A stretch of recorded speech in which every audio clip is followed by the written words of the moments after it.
Hello friends, good morning. Welcome to my amazing sa pyara sa channel Physics Universe. I hope you are all fine at your home and we are enjoying this online lectures. So guys, today's our topic is it is actually subtopic of characteristic of sound and quality and waveform. So this is the last topic of our main topic. So quality and waveform.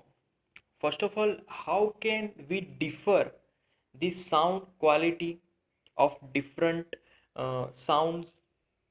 तो कैसे हम लोग difference करेंगे?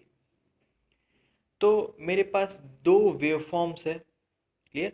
दोनों को मैं यहाँ पर ड्रॉ कर रहा हूँ. अब उस वेवफॉर्म्स की खास बात ये है कि दोनों की फ्रीक्वेंसी भी सेम है और एम्पलीट्यूड भी सेम है.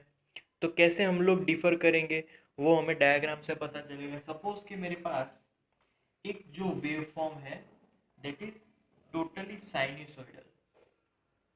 ये साइनसोइडल वेवफॉर्म है मेरे पास एक. अब दूसरा भी सेम फ्रीक्वेंसी वाला वेवफॉर्म है बट वो ट्रायंगुलर वेवफॉर्म है. क्लियर? दोनों के एम्पलीट्यूड भी सेम है और दोनों के फ्रीक्वेंसी भी सेम है. तो बस just by listening to them we can differentiate this sound. कैसे? इस फॉर एग्जाम्पल एक आवाज़ जो पियानो से आ रही है उसकी कुछ फ्रीक्वेंसी है, कुछ एम्पलीट्यूड है. वही फ्रीक्वेंसी वही एम्पलीट्यूड वाला साउंड अगर कोई फ्लूट बजाएगा तो हमें पता चल जाएगा कि ये जो आवाज़ है वो फ्लूट से आ रही है और वो जो आवाज़ थी वो पियानो से आ रही थी. क्योंकि only difference is that they have different waveforms only. So waveforms सुनने से ही हमें पता चल सकता है कि कौन सी आवाज़ कहाँ से आ रही है. क्लियर? सो ये हमारा वेवफॉर्म था. इसकी अगर मैं फ्रीक्वेंसी की बात करूँ, फर्स्ट ऑफ ऑल लैम्बडा, तो वो भी सेम था. यहाँ पर भी लैम्बडा इज सेम. दोनों के एम्पलीट्यूड भी सेम थे. अगर ये 5 पे है तो ये भी 5 पे है. Zero, this one is zero. Clear? सिर्फ वेव फॉर्म्स का यहाँ पर चेंज है. इस फॉर एग्जांपल हमने जो आगे बात की थी पियानो और फ्लूट के बारे में, अगर उनका वेव फॉर्म ड्रॉ किया जाए तो उनके वेव फॉर्म में भी फ्रीक्वेंसी सेम है. ये पियानो वाली फ्रीक्वेंसी है. क्लियर?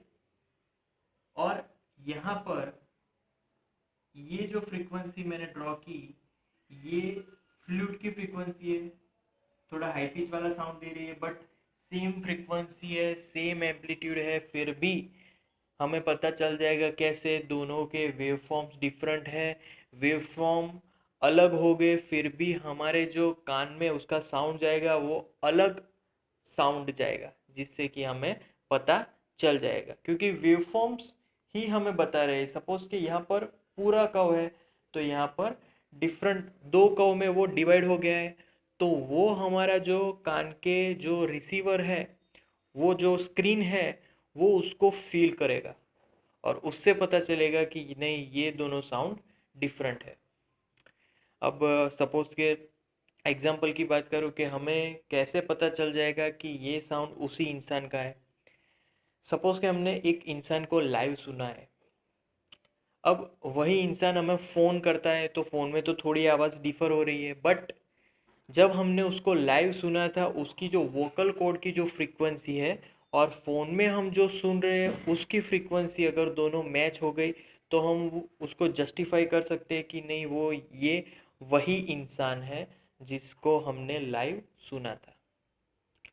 सो इससे हमें क्वालिटी से पता चल जाएगा कि कौन सा साउंड कहाँ से आ रहा है.